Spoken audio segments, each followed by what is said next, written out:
Buenas tardes con todos, ¿cómo les va? ¿Me escuchan?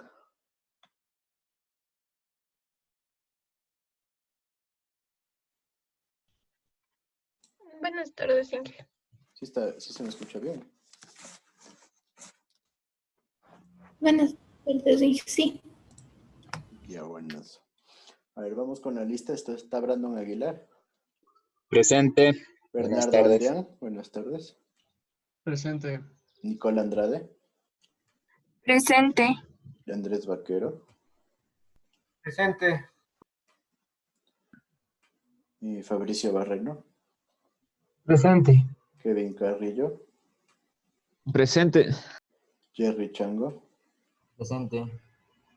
William Cifuentes. Presente. Jonathan Criollo. Presente. Ariel García. Presente. José Gordillo. Presente. Carla Gualavici. Renato Guamán. Presente. Renato Guijarro. María Fernanda León. Presente. Alexis López. Presente. Fausto López. Presente. Felipe Muso. Presente. Alexis Quispe. Presente. Kevin Rodríguez. Presente. Salome Vinuesa. Presente. José Bisuete. Guido Zambrano. Presente. Perfecto, entonces. Buenas tardes. ¿Sí? ¿No puede poner en lista Gualabici? No creo que se me escuchó. No te escuché. Ya te Y puse. Guijarro también, por favor, Inge. Listo, ya están los dos. Gracias, sí. Ya, gracias, Inge.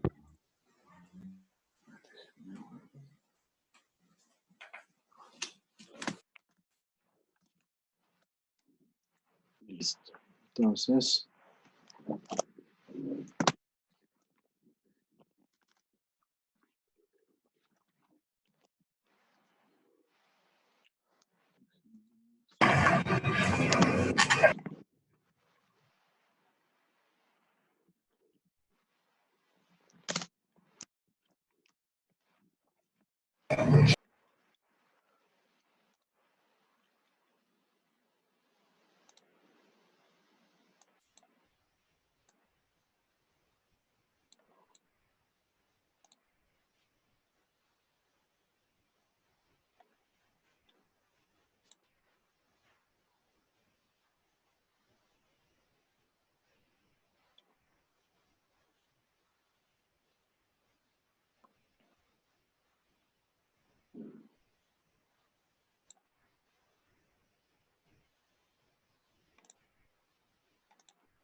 listo, y sí, entonces, tengo un problema con la computadora, perdón. A ver si pueden ver las diapositivas.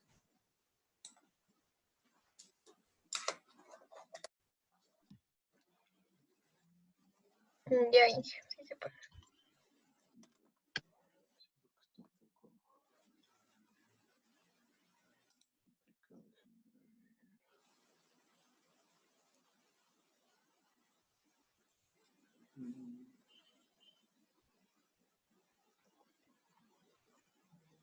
Creo que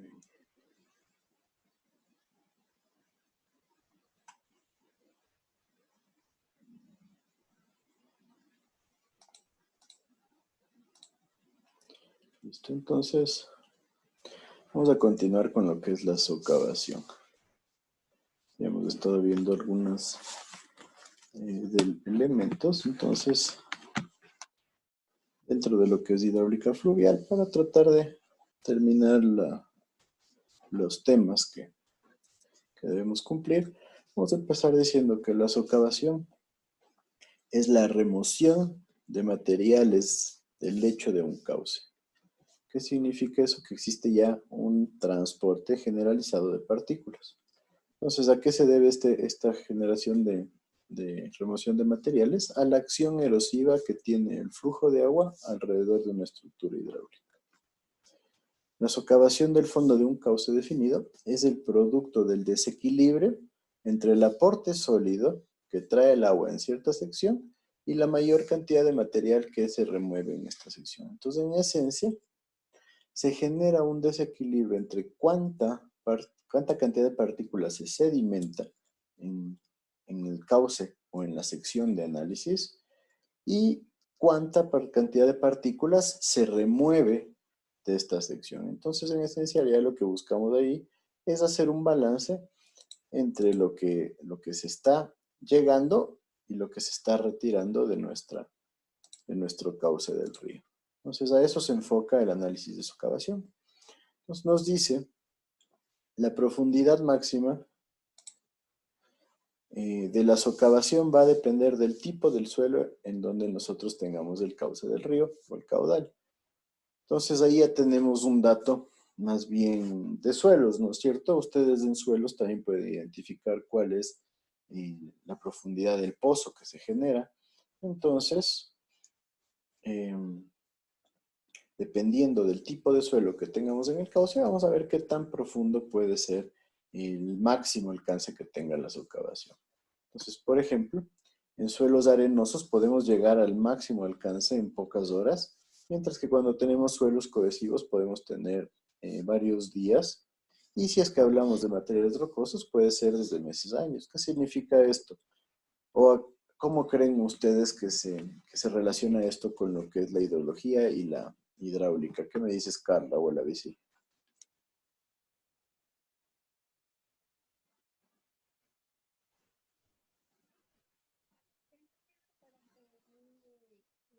No te escucho súper bajito.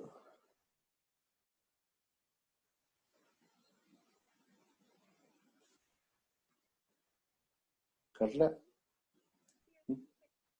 no te escucho casi nada.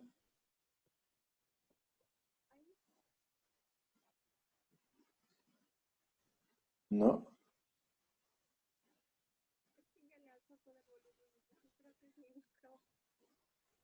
A ver, no te oigo nada. A ver, ayúdame. Entonces, Guido Zamorano, ¿qué crees tú?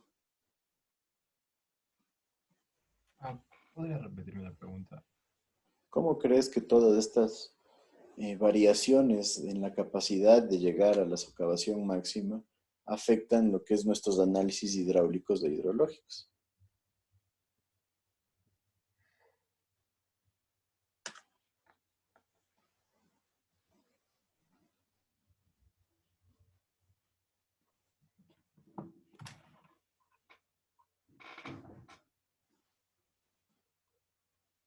Mm, Puede ser por el tipo de material. El tipo de material, obviamente, de eso estamos hablando. ¿Cómo influenciaría esto en los análisis que hacemos?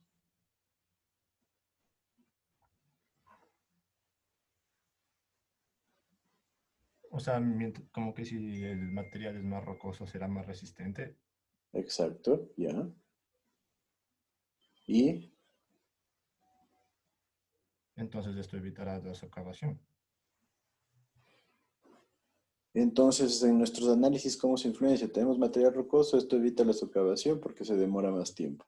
Y eso, en nuestros análisis, ¿cómo influencia? ¿Qué haces tú si se te presenta un suelo cohesivo o un suelo arenoso? ¿Qué dirías?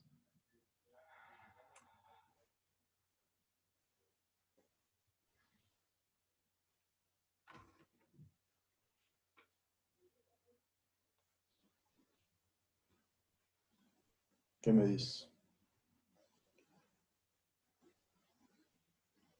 O sea, si es un suelo rocoso, no va a haber en sí problemas de socavación y no tendríamos que realizar ninguna clase de mejora. Ya. ¿Y qué pasa si estás haciendo, a ver, una captación lateral? Que me imagino que ya deben estar entendidos porque estamos con esos dos trabajos. Y de repente te encuentras con que hay un alto contenido de suelo arenoso o suelo cohesivo.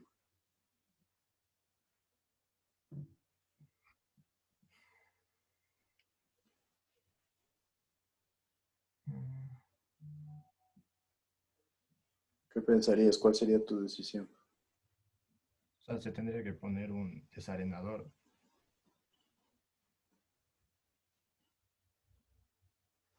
Un desarenador, ¿para qué?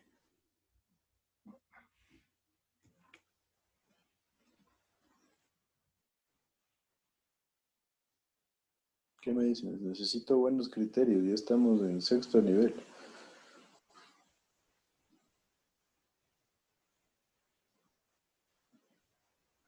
O sea, para que ahí se queden las partículas. Pero si hago un desarenador para guardar las partículas de arena, digámoslo así, o para sedimentar las partículas de arena, pero la arena está en el cauce del río, ¿qué va a pasar?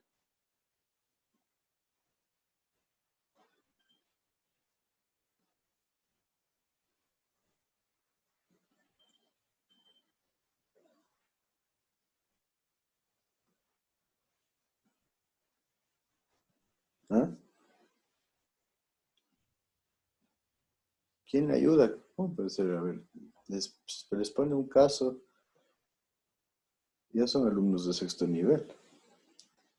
Si tienen un cauce arenoso en un río y quieren poner una captación de rejilla lateral, ¿qué pasa?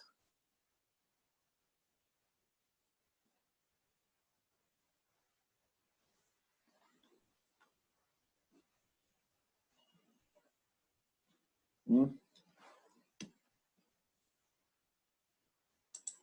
¿Qué me dices, José Gordillo?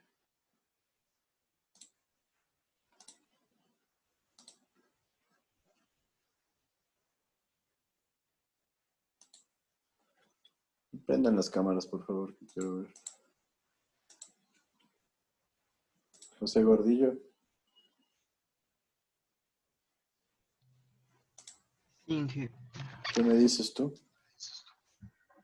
¿me podría repetir la pregunta, por favor? ¿No están haciendo caso o qué? No, es que se entrecorta el internet, está lloviendo por acá. Digo, si es que nosotros estamos queriendo hacer una captación de rejilla lateral y en el cauce del río tenemos un material arenoso, ¿qué pensarías tú?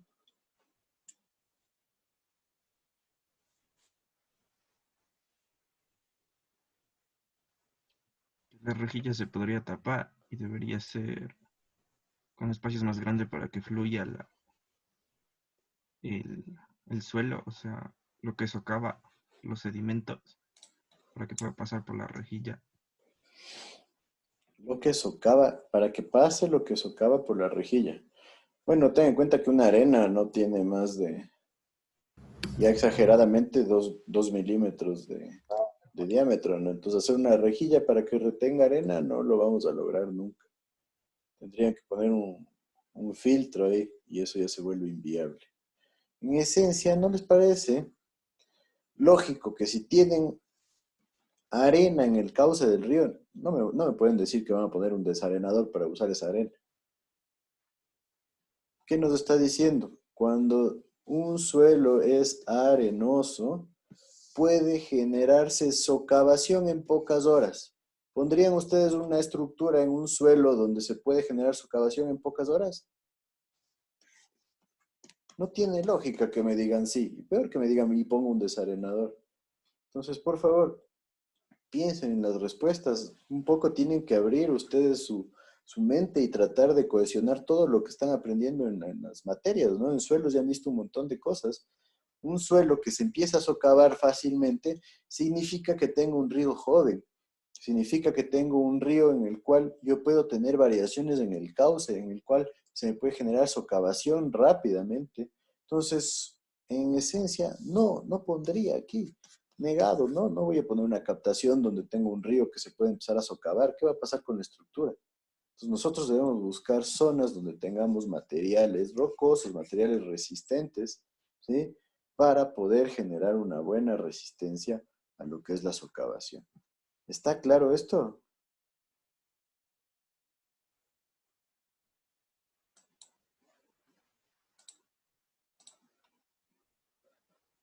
Bueno, espero que sí. Entonces, en esencia, lo que ya les he venido diciendo varias veces, ¿no es cierto? Cómo se comporta la hidráulica fluvial. En el tramo superior del río, nosotros tenemos altos componentes de erosión, ¿no es cierto? Tenemos ya un control de torrentes.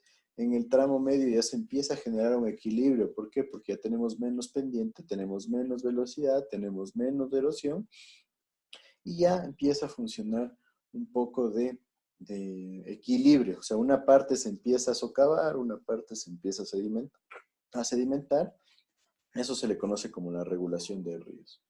Después, nosotros tenemos el tramo inferior en donde ya se genera mayor sedimentación. O sea, ya empiezan a acumularse bastantes sedimentos y nosotros tenemos que tener cuidado con el control de inundaciones. ¿Qué significa eso? Que nosotros debemos liberar esta cantidad de sedimentos, tenemos que proteger nuestras estructuras porque hay riesgo de que se empiece a generar incremento y agrupamiento de lo que son materiales sedimentarios y de esta forma se genera una disminución en la sección transversal del río y eso puede llevar a generar inundaciones. Y finalmente en la zona de desembocadura nosotros tenemos algo de sedimentación, ya se empiezan a generar los deltas que les decía y ahí tenemos ya que enfocarnos en la ingeniería de costas y puertos. En esencia, el ejemplo más claro de esto es lo que sucedió en Guayaquil meses atrás, ¿no? En donde tuvieron muchos problemas para definir cómo hacer el dragado. El dragado es la limpieza de los sedimentos, ¿sí? Tanto en el río Guayas como en el puerto de Pozorja. Entonces tengan en cuenta que si no hay un buen mantenimiento, no hay un buen control, debería entrar la ingeniería de costas y puertos para generar la obligatoriedad de estos casos, porque como vemos en Guayaquil fue una cosa crítica y se gastaron como 27 millones de dólares en el dragado. Entonces, Si nosotros no generamos un buen mantenimiento, eso puede generar costos altísimos después. Entonces, en esencia, lo que les decía, ¿no es cierto? El tramo superior, región montañosa, bastantes rocas y gravas gruesas, se genera erosión del lecho. Tramo medio, transición, donde ya hay más grava y arena, se genera un equilibrio. Entonces, el sólido que entra, o sea, la cantidad de sedimentos que se acumulan en esta zona, es similar a la cantidad de suelo que se erosiona. Después, en el tramo inferior, nosotros ya tenemos arenas más gruesas y arenas finas, en donde se genera mayor sedimentación. Y en la desembocadura, nosotros tenemos ya limos, arcillas y arenas finas, en donde predomina la sedimentación. Ese es, en esencia, el esquema más básico posible que van a encontrar para el análisis de hidráulica fluvial. Aquí tenemos, miren, en este gráfico, se genera claramente una socavación por la inundación. ¿Sí ven? Toda esta zona está siendo socavada. Aquí teníamos una carretera. Esta carretera se perdió por la crecida del río y se empieza a generar un lavado de partículas en la zona aledaña de la carretera. Entonces, el ejemplo más típico de una socavación debido a una inundación o un incremento de niveles de agua. Aquí está otro ejemplo. ¿Sí me ven? ¿Qué me dirías? A ver, ¿quién? Kevin Carrillo, acerca de esta foto. ¿Qué encuentras ahí? ¿Qué te llama la atención? Que prácticamente se llevó la vía del río. Se llevó la vía del río. ¿Producto de qué podría haber sido esto? Por el mismo hecho, como usted dijo, que el suelo no era apto para hacer una estructura ahí. Tal vez, o se creció mucho la crecida del río. Podría ser, habría que ver, ¿no es cierto? Miren, aquí ya no tenemos ni siquiera el estribo de este puente para la carretera. Entonces, probablemente sí, el suelo era demasiado erosionable. Aquí vemos bastante contenido de ripios, ¿no? Entonces, aquí hay bastante arena igual. Acá lo mismo, se ve un contenido de arenoso bastante importante. ¿Qué pasó? Se creció el río y se fue llevando todo a su paso. ¿Falla de quién podría ser este?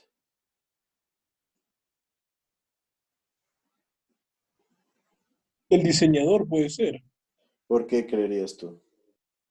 porque básicamente, o sea, yo creo que cuando contratan a alguien para que diseñe, debe ser un equipo multimodal, ¿no? Entonces se debió haber contratado a un ingeniero hidráulico, un hidrólogo y un ingeniero geotécnico, alguien que sepa de suelos, ¿no? Y entre los tres deberían haber analizado las mejores condiciones para el puente. Entonces yo me Exacto. imagino que, o sea, se nota claramente que, o sea, el río está sobre un material arenoso, bastante arenoso, entonces Ujú. tal vez, o sea, fue falla o sea, no analizaron bien el suelo en el que cimentaron el puente. Perfecto, parecería que podría haber un problema por ahí, ¿no? Porque si ya vemos que tenemos un suelo bastante arenoso con ripio, probablemente debíamos hacer algún tipo de obra de protección aquí, en estas zonas de acá. Y realmente no se ve ningún tipo de obras de protección. Entonces, miren, parecería que el banco de arena y ripio que tenemos aquí era más o menos así, y por la inundación se generó una limpieza total de estos sedimentos y esto va desprendiendo lo que son las pilas del puente. Entonces es preocupante. Entonces sí, probablemente hubo bastantes de estos problemas. Habría que ver también si aquí, qué pasa con el flujo de aguas subterráneas, ¿no es cierto? Porque en estos casos donde hay ríos y hay materiales muy arenosos, se puede generar un buen flujo de aguas subterráneas y eso también puede generar un problema. Entonces, inclusive ahí se suele buscar la ayuda de un ingeniero que se conocen como hidrogeológicos, en donde los hidrogeológicos lo que hacen es investigar cómo funciona el flujo de agua y cómo se comporta o cómo se genera la interacción entre el flujo de agua y los materiales que tenemos en el sitio del proyecto, ¿no? Entonces, aquí vemos un caso bastante crítico y sí, probablemente hubo algún tipo de problema en lo que es los cálculos, tal vez el periodo de regulación no fue el correcto. Entonces, son situaciones bastante comunes. En muchos casos también el periodo de regulación se le baja para generar que la obra sea más barata, entonces hay que tener cuidado con eso. Yo tenía este video, pero tuve un problema con mi computador, por eso me demoré y no sé si se me habrá quedado.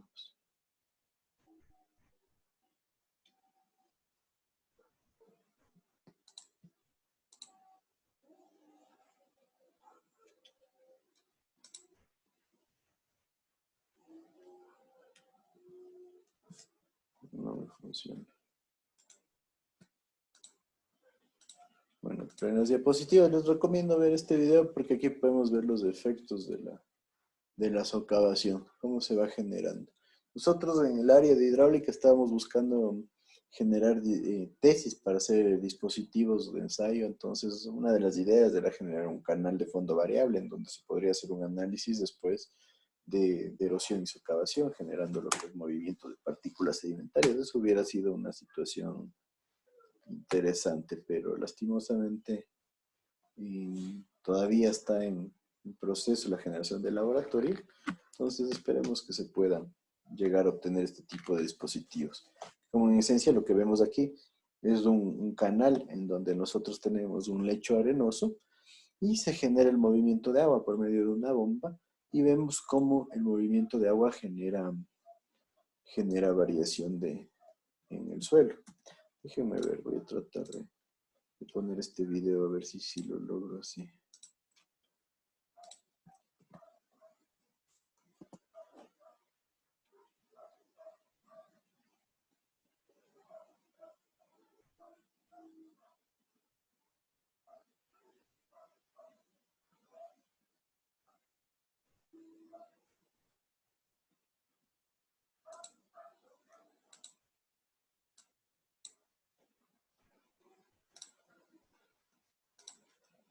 A ver, creo que sí lo logro.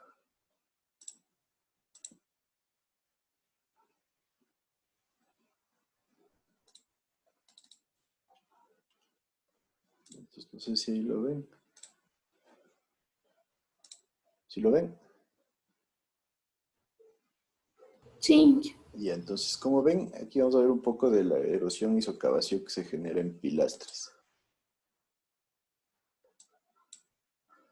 Normalmente es una de las situaciones que mayores fallas genera en puentes.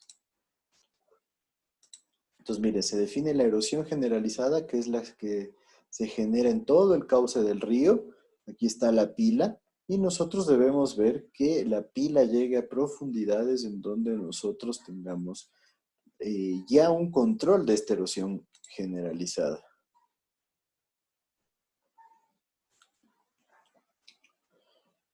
Aquí vemos distintos tipos de cauces, distintos tipos de pilas.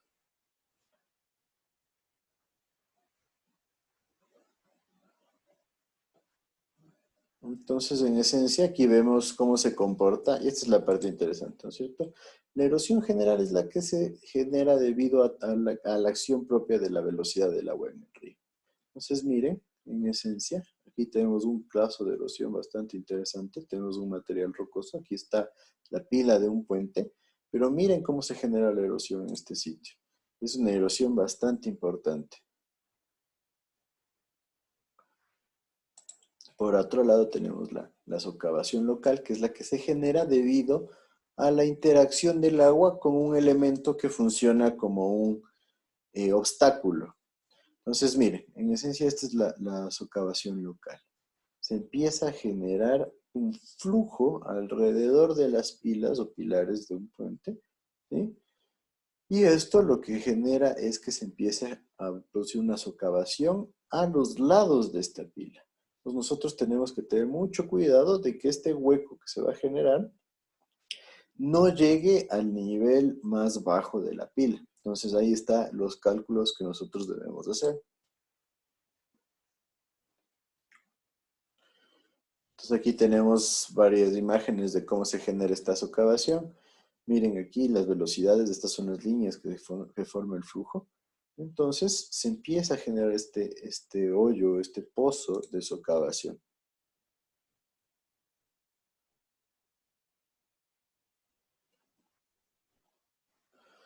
Entonces miren, ahí está una pila, es una simulación de un pilar o una pila en el fondo de un río, ¿sí? Y cómo se empieza a generar la erosión.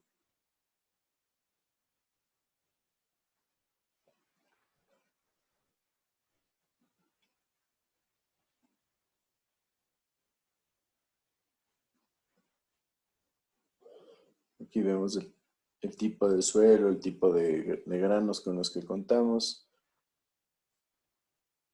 Influye hacia la forma, el tipo, el peso, la densidad.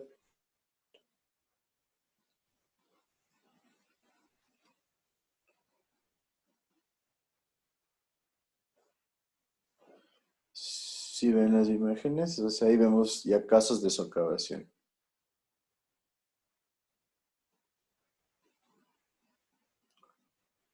Entonces, estas son las zonas de depósitos y las zonas de erosión.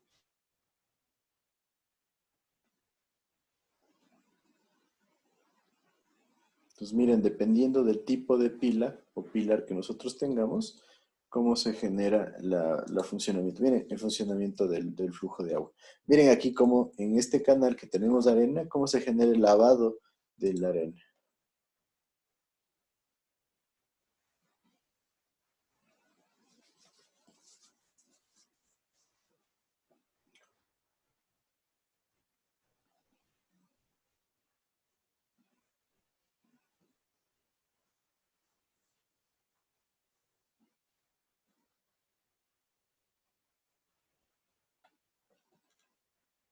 Si ven cómo se genera la erosión local y la erosión general, eso es un ejemplo clarísimo para identificar esto.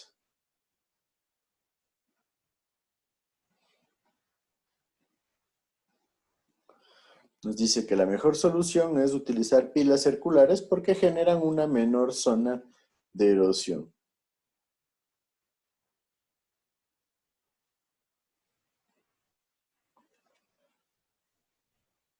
Miren aquí el esquema con pilas circulares.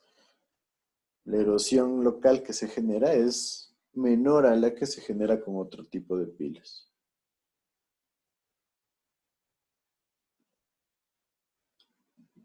Sí, ven lo interesante de cómo se va formando la socavación general y la socavación local, ¿no? Miren en el gráfico de acá arriba cómo se genera la zona de erosiva dentro de la sección de influencia de la pila.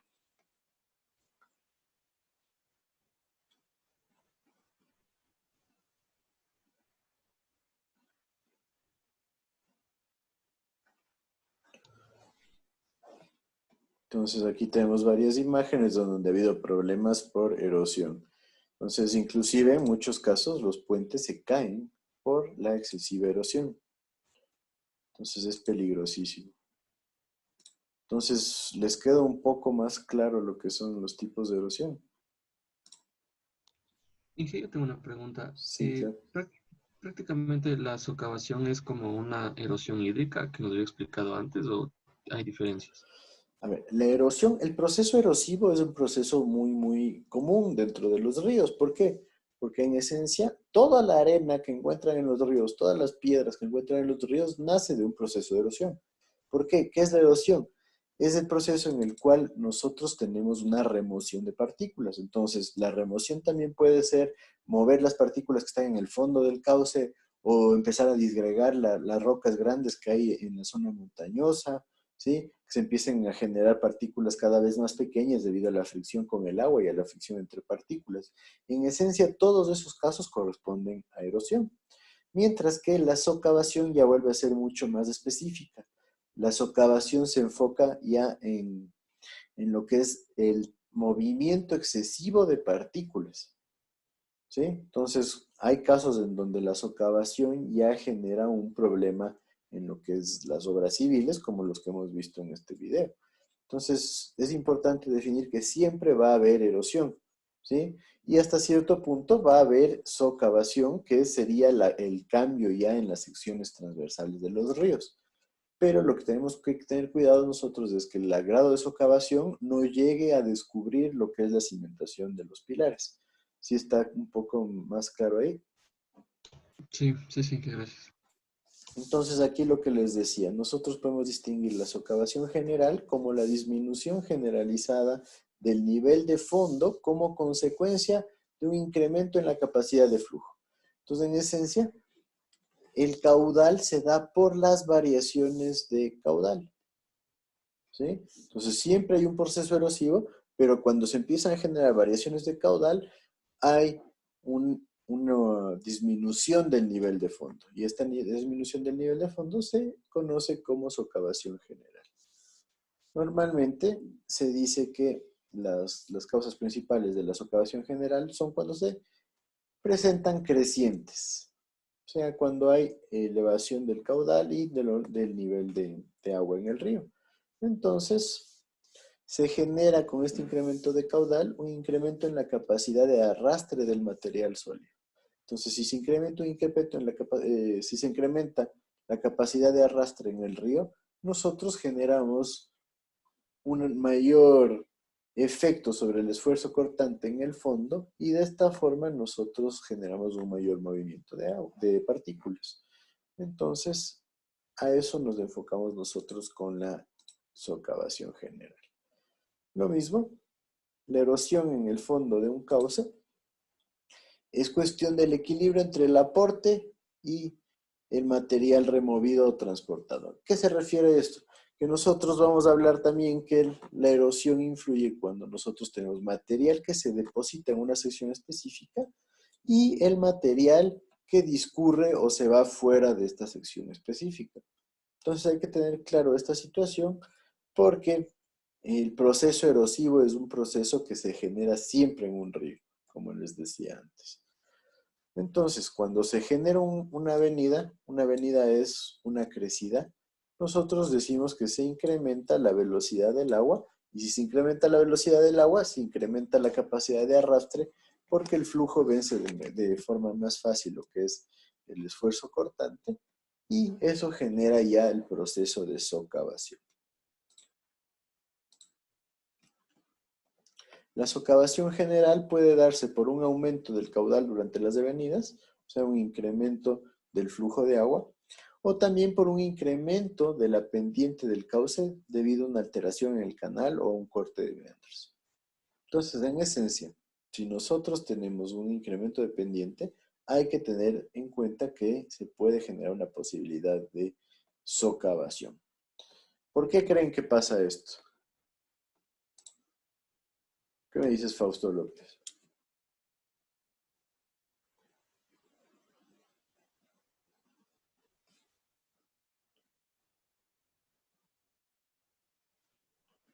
Fausto López. ¿Por qué el aumento? Ajá, ¿por qué el aumento del caudal puede producir socavaciones? Ajá, el aumento dependiente del cauce. El aumento de pendiente. Porque al aumentar la pendiente del cauce también aumentaría la velocidad. Exacto, incrementa la velocidad y ¿qué pasa? Y a una mayor velocidad como que la erosión o la socavación llegaría a ser mayor debido a la velocidad con la que quiere arrastrar como que los sedimentos. Exacto, ¿no es cierto? Se llega a un punto en que hay más velocidad, la velocidad genera una mayor capacidad de arrastre, se vence la tensión cortante y esto genera una posibilidad de llevarse más material, una posibilidad de generar mayor arrastre. Entonces eso es lo que nosotros debemos proteger nuestro sistema. Y también nos dice que cuando hay remoción de sedimentos por la construcción de una presa o porque se están extrayendo materiales, también se puede generar socavación.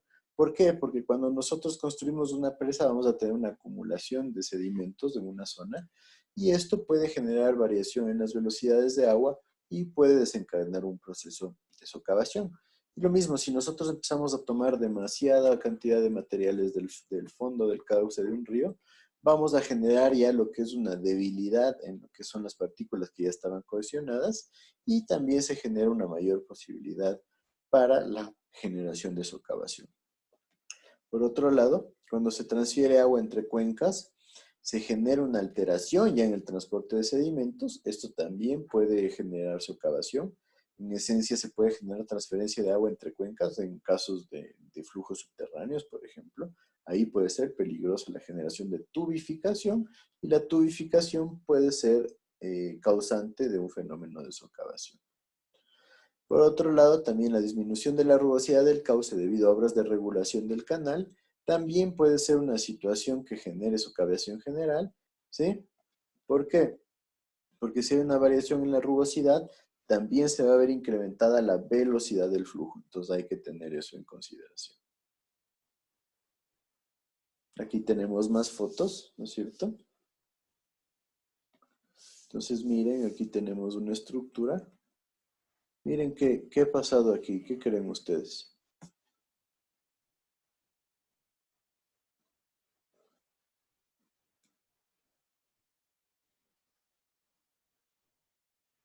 ¿Qué me dice? A ver. Jonathan Criollo, ¿qué me dices? La estructura ha colapsado. ¿Ha colapsado la estructura ahí? ¿Por qué crees eso? Bueno, por lo que veo, por lo que puedo ver es que pudo haber habido una inundación, entonces con la velocidad con la que vino el agua, justo en la zona en la que está implantada la estructura pudo haber erosión y con eso empezó terminó en una socavación, entonces por eso fue que colapsó la estructura. Sí, ¿no es cierto? Parecería que en esta zona se generó un incremento de erosión hasta llegar a un punto de generar una socavación generalizada y también hay un transporte de flujo que ha generado una sedimentación de partículas en esta zona de acá. Entonces, en esencia, algo bastante común en ríos.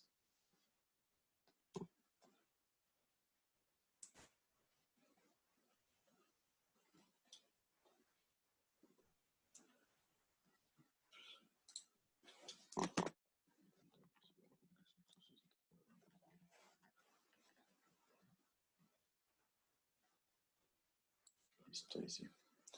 ¿Y acá qué me dicen? ¿Qué pasaría aquí, Fabricio Barreno?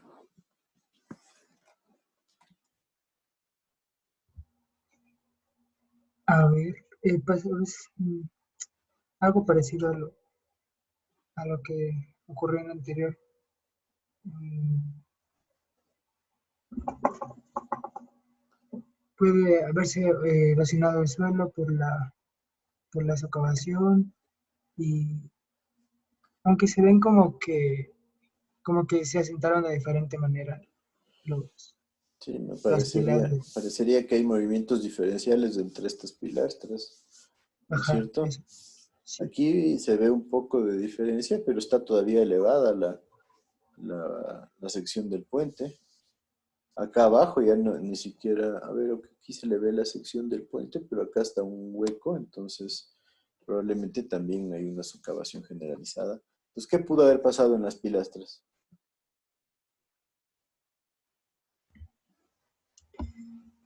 Eh, pues lo que habíamos visto, una socavación local, tal vez porque como están asentadas de diferente manera, puede ser que en algunas se haya visto, se haya visto una mayor fuerza de erosión, una mayor erosión por la fuerza del agua. Entonces Parecería, podríamos ¿no? decir, Parece que la zona de acá tuvo mayor velocidad de flujo, porque si vemos que no hay una sedimentación en esta parte de aquí. No hay una clara sedimentación, entonces parecería que hubo mayor velocidad de flujo. Entonces probablemente esto generó que se hunda esta sección de acá de una forma un poco mayor al resto, ¿sí? Acá parece que el flujo tomó esta dirección y también generó una socavación local. Entonces parecería que hay un problema de socavaciones locales que afectaron a las pilastras del puente. ¿Sí me siguen con eso?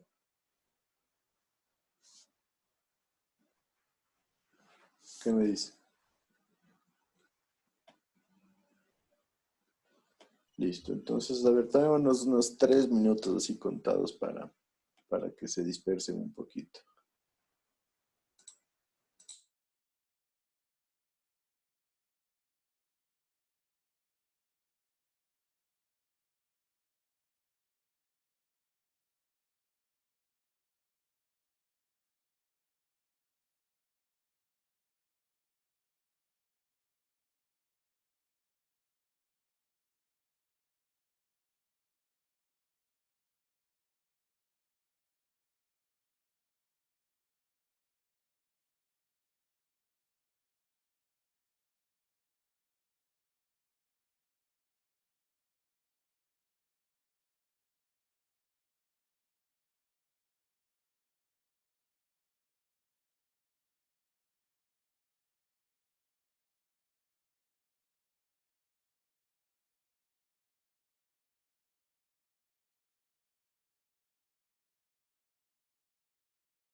Listo, entonces continuamos. Nuevamente me voy a prender las cámaras, por favor.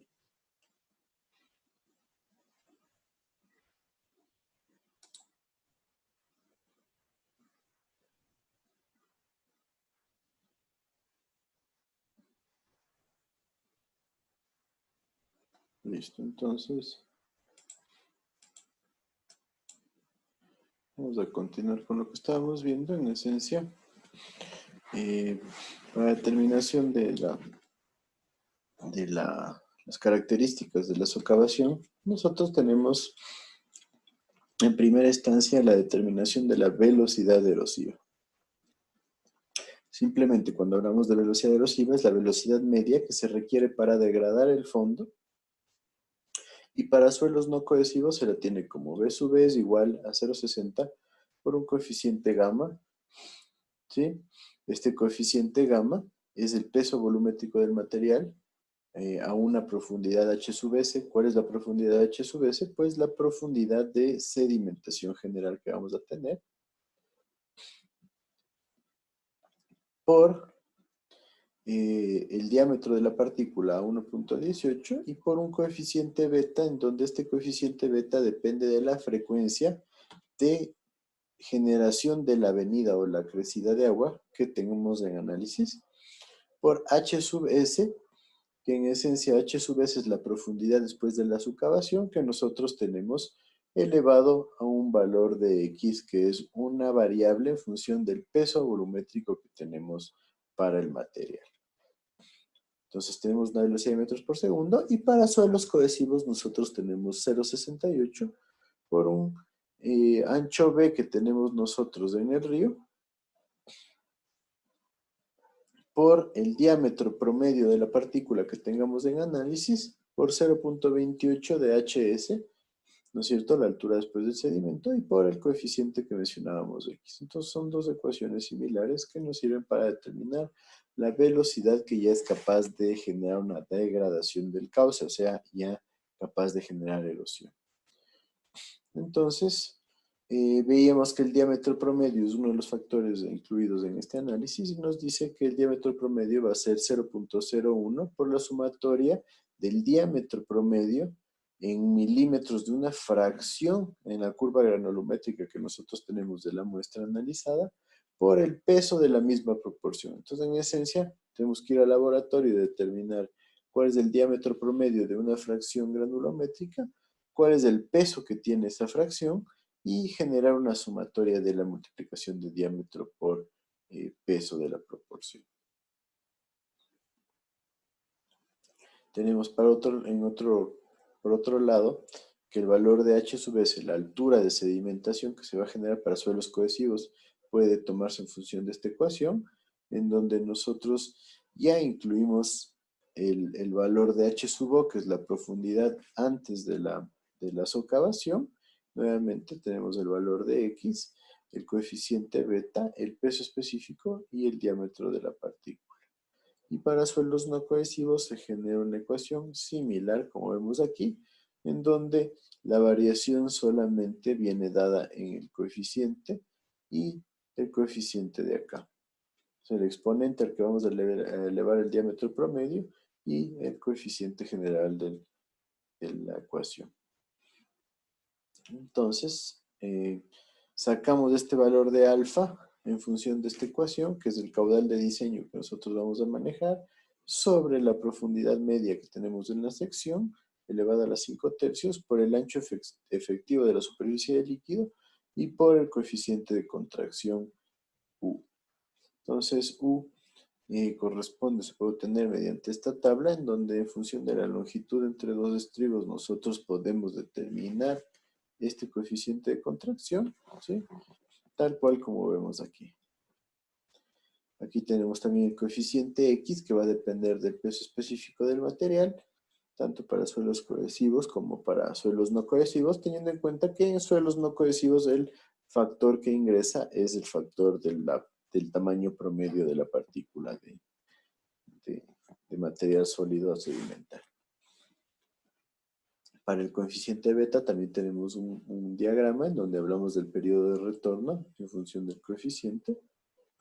Y tenemos ciertas ecuaciones para determinar la socavación general. Entonces aquí vemos que normalmente la principal es la de Lacey. Fue generada en 1939. Entonces tenemos la socavación general que se va a producir en función del caudal y el diámetro promedio de la partícula. Pues tenemos la ecuación de Blench, la ecuación de masa, de Lichbach y de Kerhals, en donde tenemos ecuaciones bastante similares, ¿no es cierto? Al principio un coeficiente constante por un caudal, ya sea caudal por unidad de ancho o caudal total a la 2/3. Y acá en estos casos de acá abajo se baja, o se varía más bien dicho, lo que es este coeficiente. Aquí tenemos para arenas que genera una variación también, en donde se mantiene el coeficiente, se mantiene el caudal, se mantiene el diámetro, que permite el 50% de paso de partículas. Y en esencia vemos que el resto de ecuaciones son bastante similares, entonces podemos decir que para el cálculo de socavación general nosotros tenemos una influencia bastante importante de lo que es el caudal, el diámetro promedio de las partículas y los diámetros que cumplen ciertas características específicas.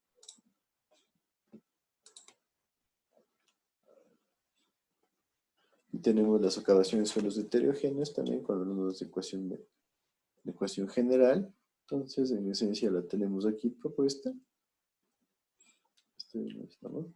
Y aquí hay una relación entre la profundidad de socavación y el tiempo. Entonces vemos que se genera ya una erosión de fondo, ¿no es cierto?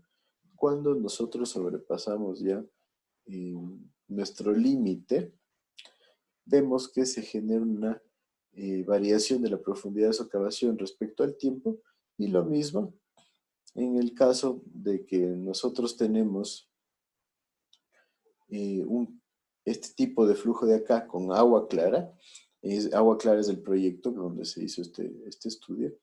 Entonces vemos que también se puede generar una profundidad de erosión variable cuando nosotros trabajamos en función de este factor U llevado a la cortante. Aquí tenemos un ejemplo clarito de socavación en una estructura, ¿no es cierto? Si ven, el flujo de agua está generando ya la socavación de esta sección. ¿A qué creen que se debe esto? ¿Qué me dicen? ¿O qué comentarios tienen sobre la foto? Bernardo Alden. Yo creo que una crecida importante del río. Una crecida importante del río, perfecto. ¿Qué está generando sobre esta carretera? Socavación. Socavación, ¿ya? Podríamos hablar de una socavación localizada o una socavación general. Yo creo que sería una socavación general. ¿Por qué socavación general? Porque está llevando, o sea, en parte no en un solo lugar, sino bastante. O sea, Está en una generando, longitud. ¿sí? Ajá, en ¿Cómo bastante podrías longitud. definir que se produce la socavación en una longitud grande?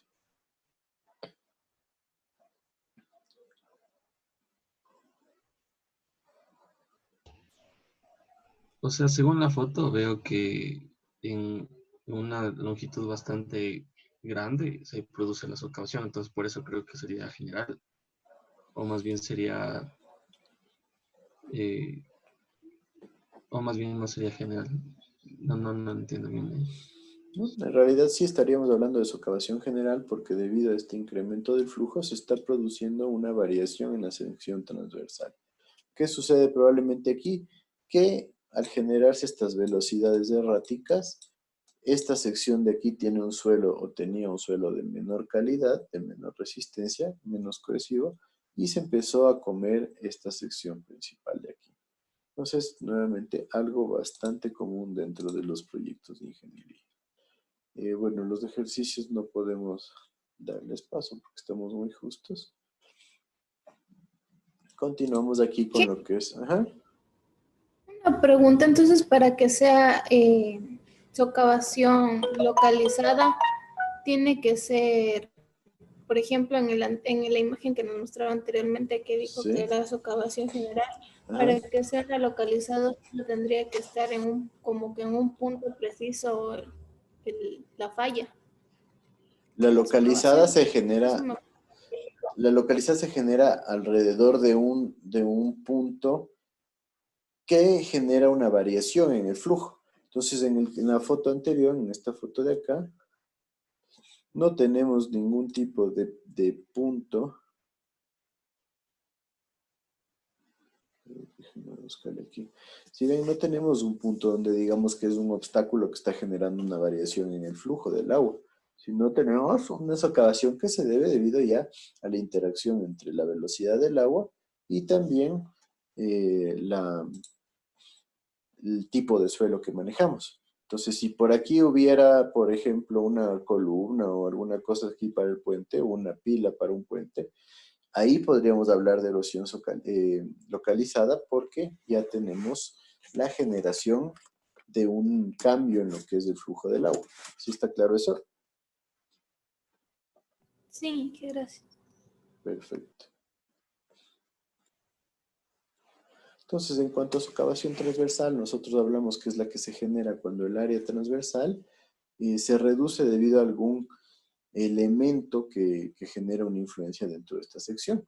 Entonces, esta disminución de área va a generar un incremento de velocidad. Entonces, ¿qué pasa? Se incrementa la velocidad, se incrementa la capacidad de arrastre y esto genera una mayor socavación. Entonces, esta socavación, cuando se genera esta reducción de la sección transversal, va a generarse un incremento de altura, que es lo lógico, ¿no es cierto? Entonces, si se incrementa la altura del flujo de agua y se redujo la sección transversal, también se va a ver incrementado lo que es la velocidad en esta sección. Entonces, la generación o el aparecimiento de estos obstáculos, podríamos llamar, que generan una variación en la sección transversal, van a generar un efecto tipo estrangulamiento. ¿Qué significa un estrangulamiento? Pues una disminución de sección transversal en la cual tenemos un incremento de velocidad.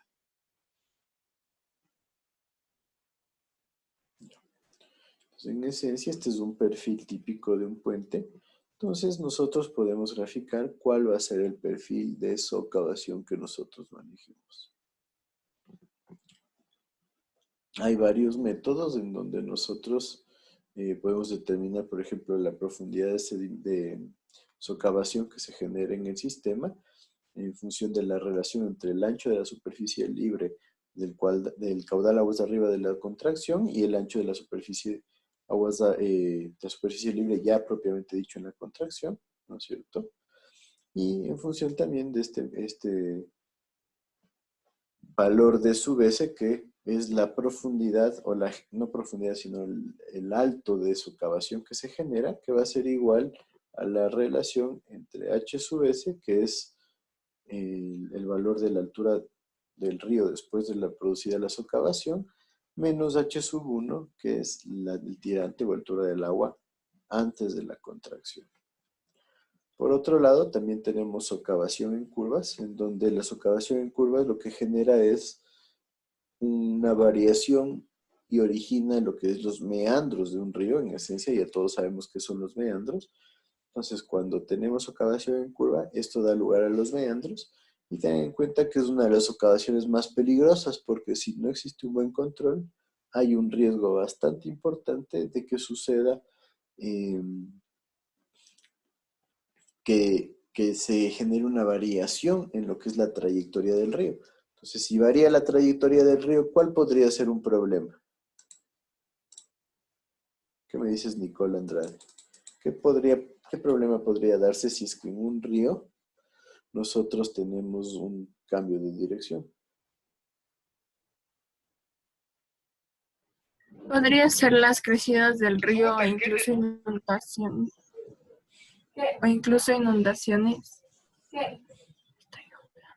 Inundaciones, ¿enfocado a qué o a qué te refieres ahí? Porque hablábamos de qué pasa cuando se empieza a generar variación en la socavación en curva de un sistema. Explícame mejor un poquito tu idea.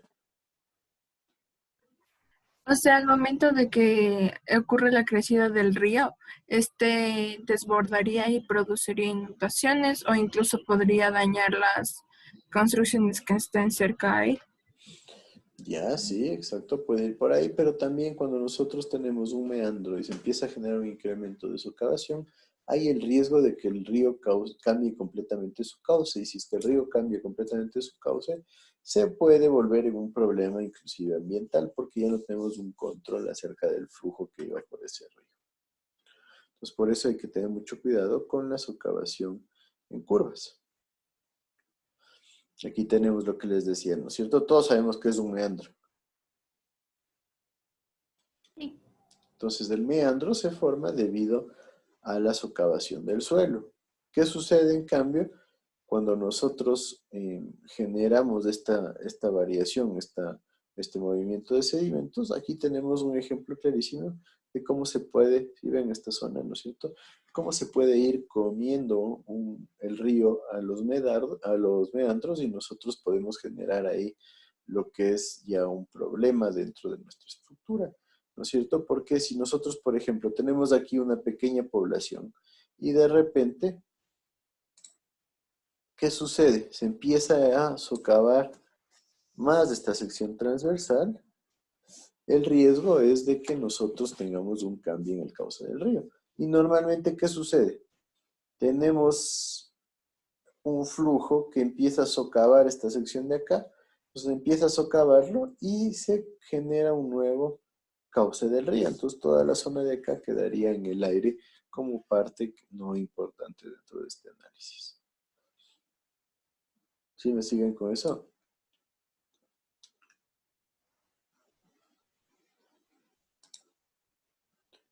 Espero que sí. Entonces, nosotros tenemos la zona de sedimentación, esto ya lo vimos en captaciones, la zona de erosión es donde tenemos mayor velocidad, y la zona de depósito o de natación, que es la última zona a la que nosotros vamos a llegar. Aquí está la sección transversal del río, tal cual como decíamos, ¿no es cierto? En la orilla interna se empieza a producir la sedimentación, como vemos acá, y en la orilla externa la erosión, que nos genera ya una remoción de partículas. Aquí les he puesto otro ejercicio, ¿no es cierto?, donde ustedes tienen ya ciertos parámetros para analizar. Y aquí tenemos varias ecuaciones adicionales para la socavación en curvas. Entonces, como ven, tenemos una amplia gama de ecuaciones, de donde ustedes tendrán que definir cuál es la que les parece que genera mayor resultado. Aquí vemos una sección de socavación en un río curvo, como ven, ¿no es cierto? Y es importantísimo como nosotros aquí tenemos una zona de sedimentación.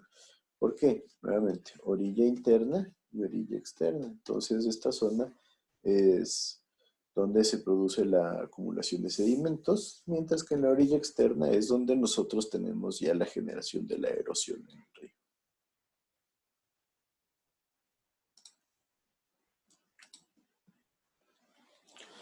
Y de ahí la socavación en confluencias, pues hablamos de confluencias nosotros cuando nos enfocamos a un fenómeno en donde tenemos dos ríos que se unen.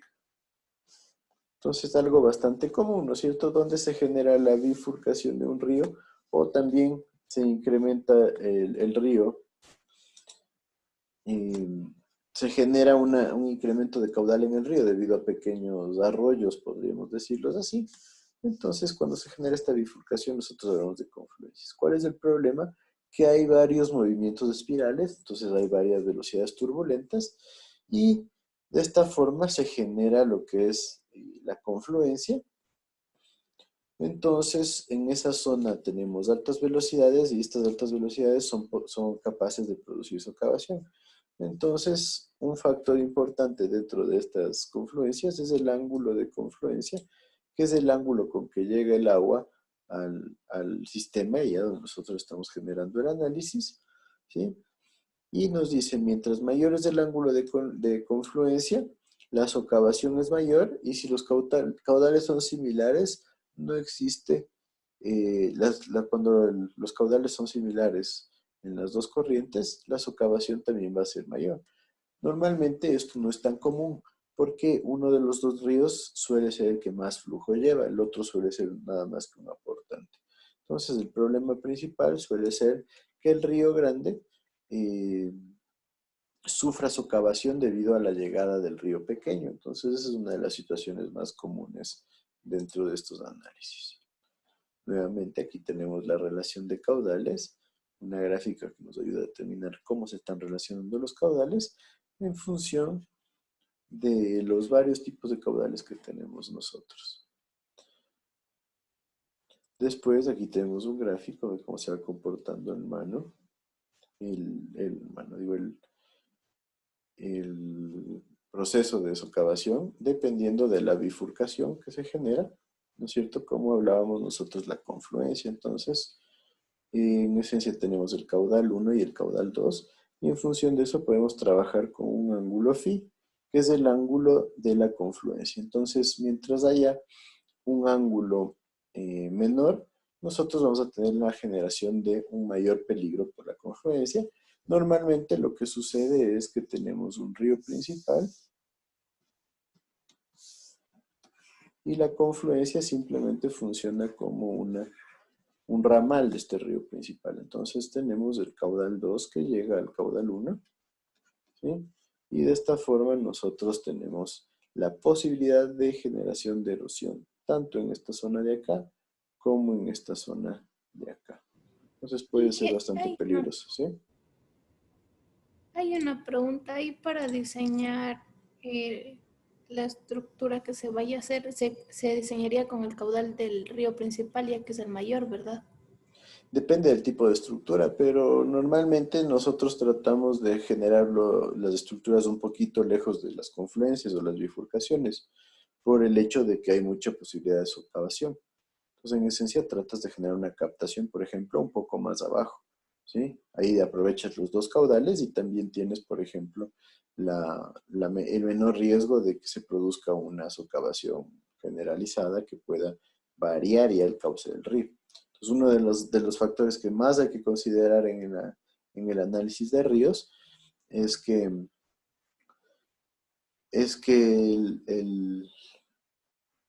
el material va directamente relacionado con la capacidad de que el río cambie su cauce. Entonces, el ejemplo más clarito ahí es lo que les mencionaba del río Coca, ¿no es cierto? Que se llevó la presa de San Rafael. El río era muy joven, y eso sí se menciona en lo que son los análisis para la definición del proyecto Coca-Codo-Sinclair, en donde se decía que el río es muy joven, que el río puede generar problemas, y la recomendación general era no tener un embalse muy grande, sino hacer 2 presas más pequeñas para poder abastecer esta necesidad que teníamos en teoría el Ecuador de generar energía hidroeléctrica, ¿no?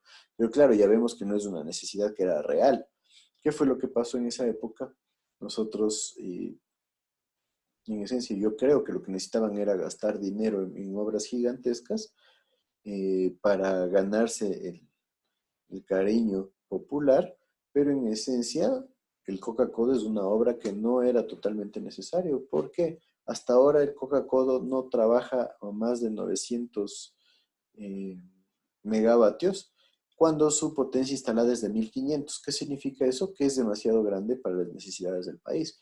Y si a eso le comparamos con que las otras centrales hidroeléctricas tampoco están trabajando al 100%, trabajan alrededor del 50 o 60%, entonces tenemos una clara imagen de que esas obras no eran necesarias. Entonces ahí se corrió un riesgo innecesario que ahora estamos pagando las consecuencias. El río Coca es demasiado joven, el río Coca generó ya una variación importante en lo que es su cauce, se comió la cascada más alta del país y ahora está generando meandros que han tenido afectaciones directas a la vía que lleva hacia el Agua Agrio, ¿no es cierto? Desde Papayacta al Agua Agrio. Entonces, hay que tener mucho cuidado en la definición de las áreas de socavación. Aquí tenemos, miren, un gráfico bastante interesante, porque esta es la confluencia, este es el río principal. Entonces se genera un área de socavación. Y vemos, aquí hay otra pequeña confluencia, cómo se va comiendo esta ladera de acá, cómo se va comiendo esta ladera de acá. Inclusive aquí hay generación de socavación. Entonces, este es un ejemplo clarísimo de cómo tenemos nosotros una socavación por confluencia. Aquí otra opción. Esto es lo que más o menos se forma ya en las zonas planas de los ríos cuando ya llegamos al delta. Entonces, tenemos una confluencia por aquí, tenemos el río principal por acá. ¿Qué sucede? Empieza a generarse erosión. Aquí tenemos una zona ya con mayor protección porque tenemos la carretera por aquí. Pero miren acá cómo se empiezan a generar socavaciones no localizadas debido a la confluencia. Entonces es bastante interesante ver esta influencia. Después, cuando hay socavación por rectificación de un cauce, eliminación de un meandro, en esencia vimos que este es uno de los métodos para protección contra inundaciones. ¿Por qué? Si nosotros queremos deshacernos más rápido del agua, tener un mejor sistema de drenaje, generamos un corte de meandros que lo que causa es un incremento de pendiente. Disculpe si me escuchan, me botó el Zoom, no sé qué pasó ahí. ¿Sí me escuchan? Sí. Ya, bueno, disculpen, no sé qué pasó, pero me botó el Zoom. Entonces, cuando se genera una rectificación de un cauce o la eliminación de un meandro, se incrementa la pendiente, se incrementa la velocidad y esto genera peligro de erosión o socavación cuando ya se termina esta eliminación del meandro o rectificación del cauce. Entonces, en esos casos nosotros tenemos que tener clarísimo que le estamos dando más velocidad al río, eso va a generar mayor capacidad de arrastre para el flujo y por ende hay la posibilidad de generación de socavación. Aquí tenemos otra imagen de socavación, podemos ver cómo la velocidad del río puede ir generando incrementos de socavación. Ahí también hay socavación por incremento de corrientes o por variación de corrientes en el mar, en donde se genera algo similar. No sé si ustedes han visto, pero cuando los ríos terminan ya en el mar, a veces se forma el delta, a veces tenemos un brazo de mar simple, pero ¿alguna vez han escuchado una ría? En hidrología tal vez lo escucharon. El término una ría, en vez de río le llaman ría en algunos casos.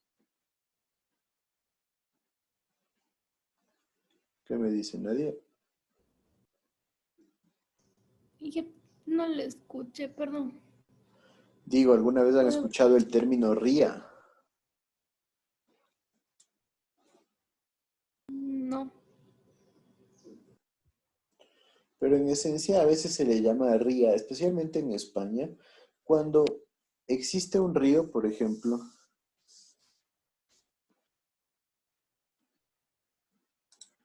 un río que termina en el mar, ¿no es cierto? Una forma más o menos así, como un brazo de mar simple.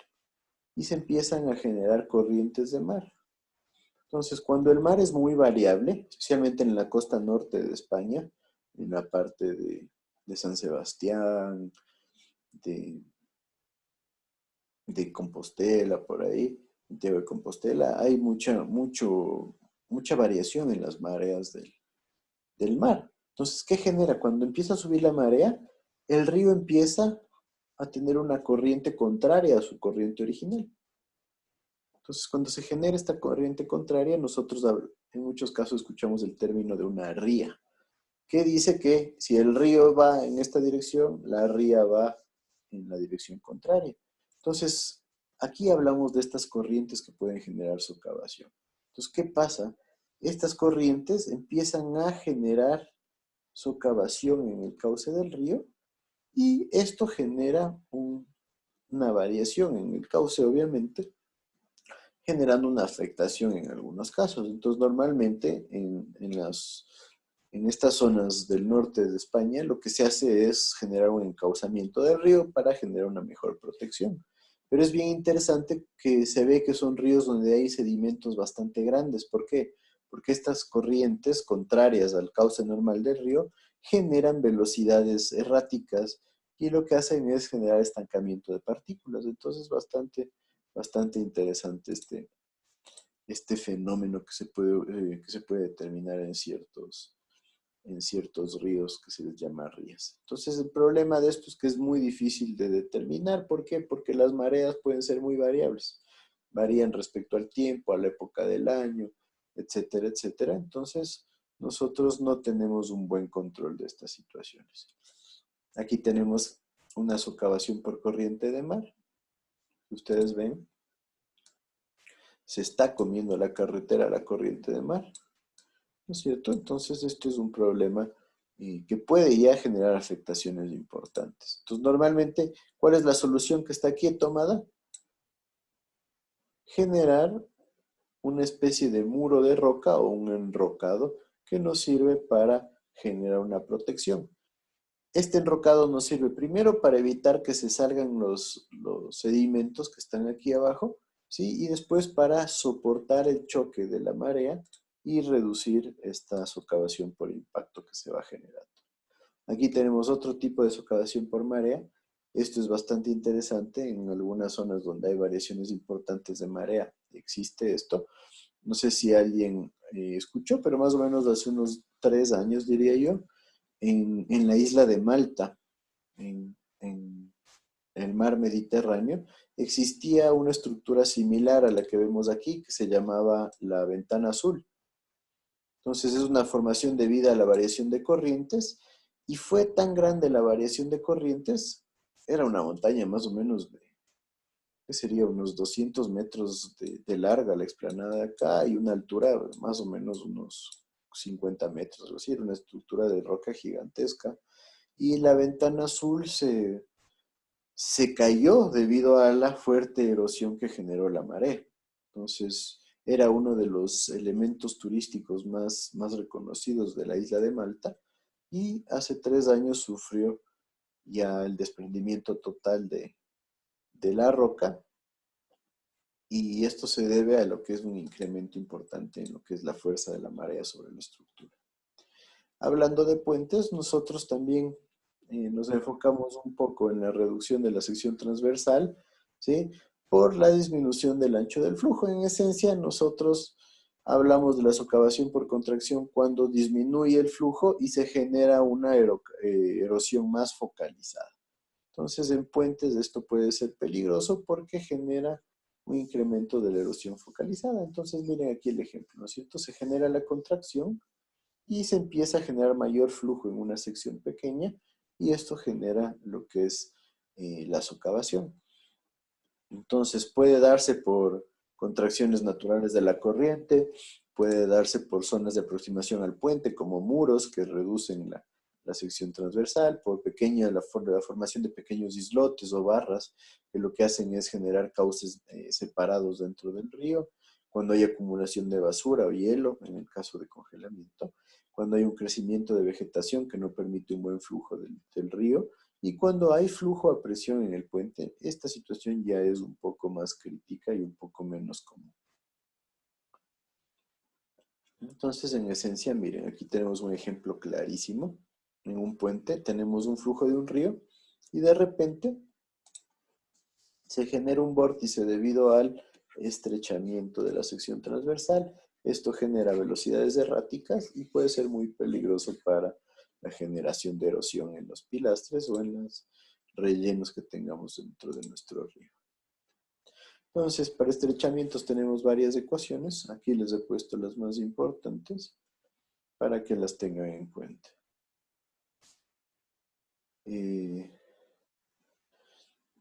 Bueno, esto de aquí lo podemos pasar, pero aquí tenemos en un caso específico erosión por contracción en un puente, donde nosotros tenemos, ¿no es cierto?, el río llega a un puente. Este es un caso de estudio, un proyecto que se llama Agua Clara, y genera un efecto erosivo en la zona de los estribos que se espera obtener o generar en el puente. Entonces, el problema ahí es que estos materiales deben ser totalmente resistentes, porque si se empieza a lavar los materiales y se llega a destapar lo que son los estribos o las pilas, el riesgo de colapso del puente es bastante importante. Entonces, vale la pena tener mucho cuidado en esos casos.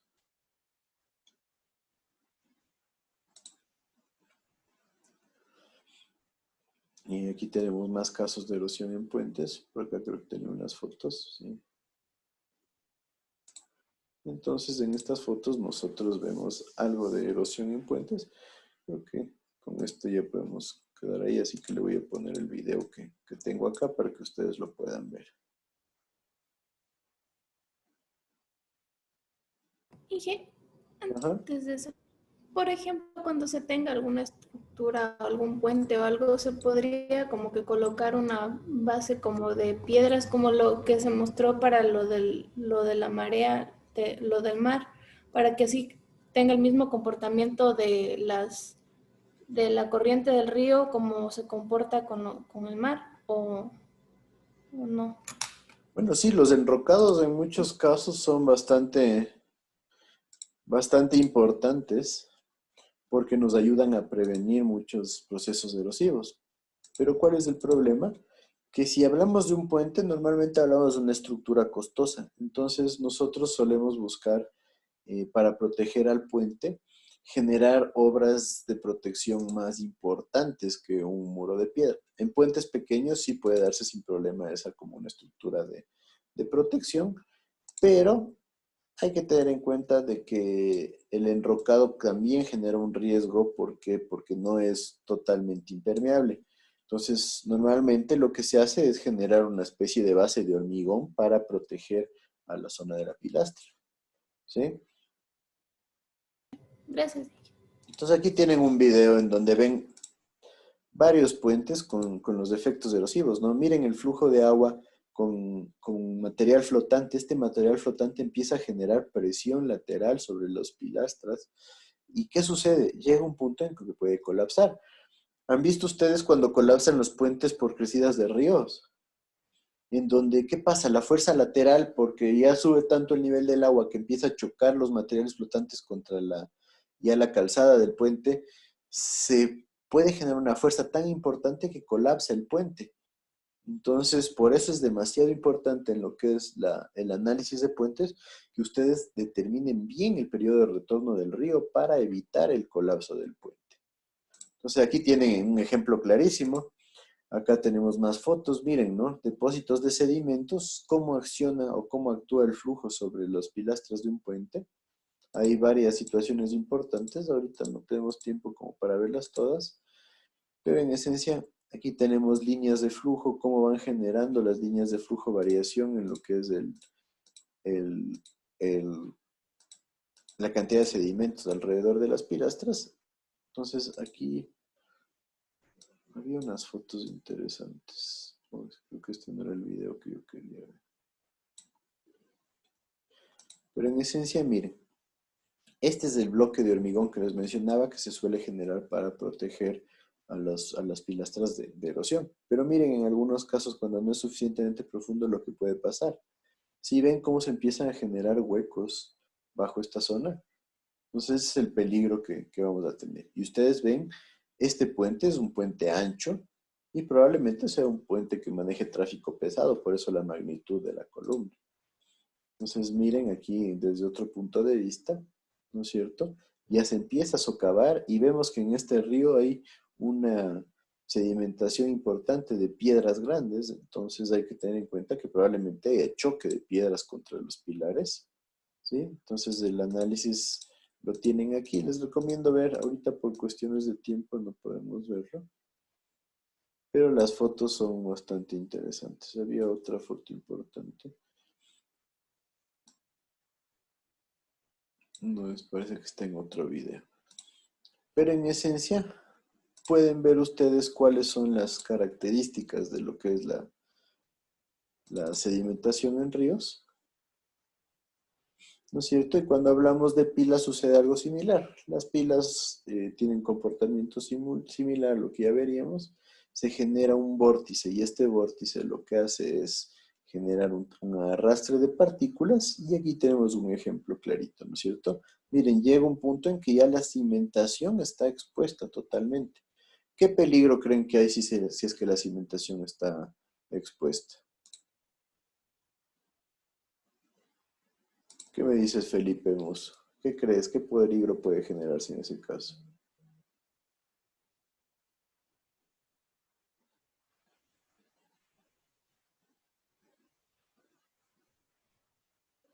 Felipe. Sí, diga, ¿puedes repetir la pregunta, por favor? ¿Qué pasa con algunos de ustedes que no ni siquiera hacen caso?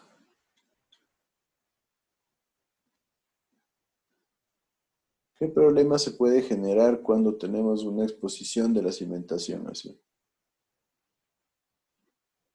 ¿Se puede socavar con alguna crecida del río? Si ya tenemos un caso de esto, está más que socavado, entonces ya ¿Puede pasó socavar ese más? proceso. ¿Se puede quedar sin ese agarre que tiene con el suelo, esa estructura? Agarre que tiene con el suelo la estructura. ¿A qué te refieres con eso? Ah, que está como cimentado con ese suelo, pero ya como se erosionó, no tiene esa misma cimentación que tenía antes. Ahí está la misma cimentación que tenía antes. La cimentación no ha cambiado.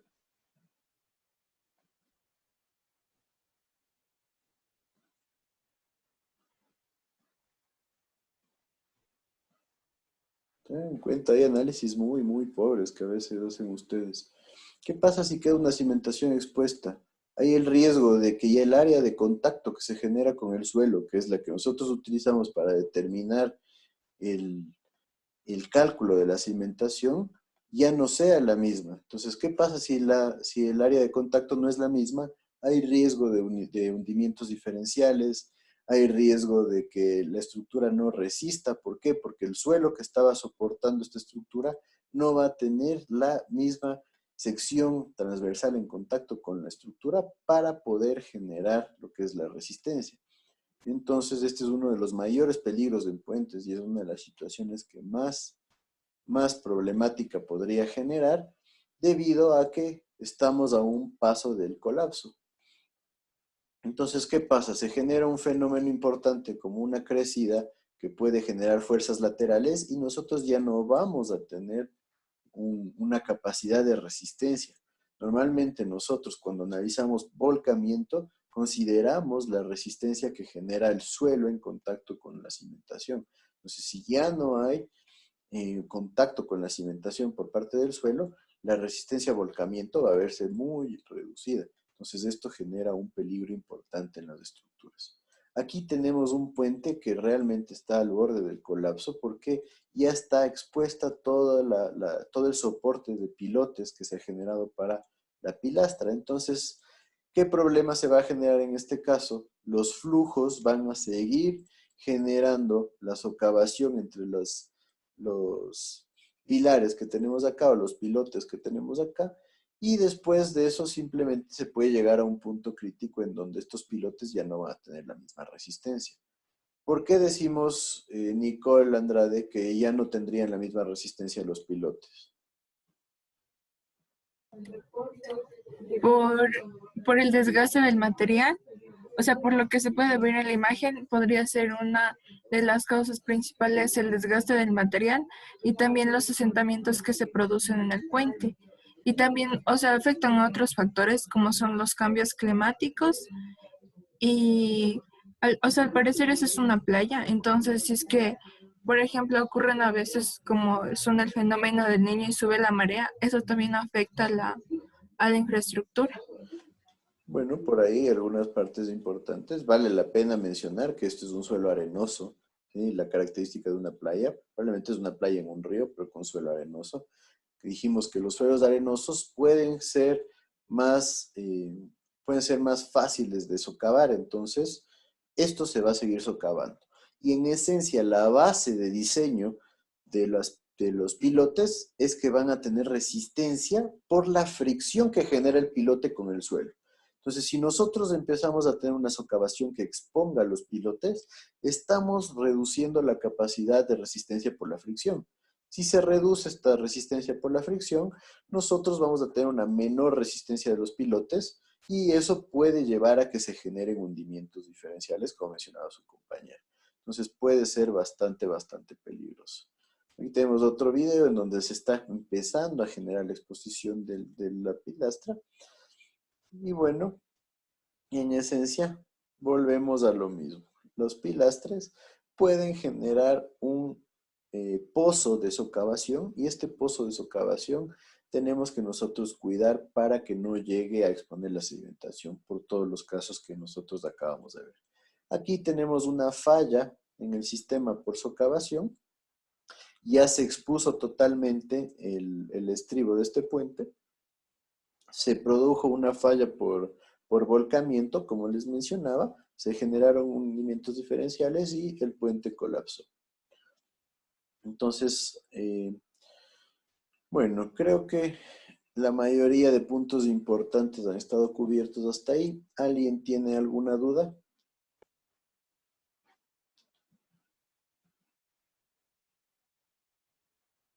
Creo que no hay. Bueno, entonces si no hay más dudas, les recomiendo que analicen, que estudien, que revisen la materia. No se olviden, con ustedes tendríamos el examen el día miércoles de 4 a 6. Así que espero que se motiven, y si alguien necesita una